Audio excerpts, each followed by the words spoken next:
Another day, another story. The issue of violence and war in the Bible is a complex and controversial one, and opinions on it can vary widely depending on one's religious, cultural, and personal beliefs. On one hand, the Old Testament contains many stories of violence and warfare, such as the conquest of Canaan by the Israelites, the wars between the Israelites and their enemies, and the violent punishments inflicted by God on sinners and disobedient nations.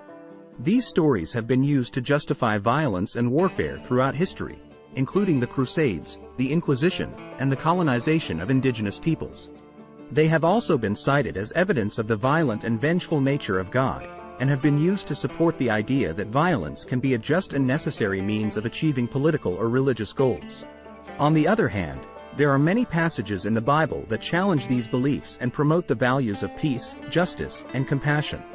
For example, the prophet Isaiah famously calls for beating swords into plowshares, and for nations to learn war no more.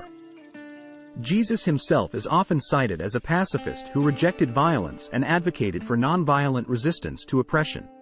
Moreover, there are many stories in the Bible that promote forgiveness and reconciliation, such as the story of Joseph and his brothers, and the parable of the prodigal son.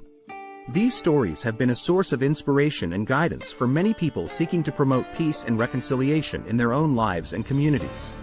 The interpretation of the Bible's stance on violence and war is therefore far from settled, and depends largely on one's religious beliefs and personal values. While some may see the Bible as promoting violence and warfare, others see it as a call to reject violence and work for peace and justice in the world.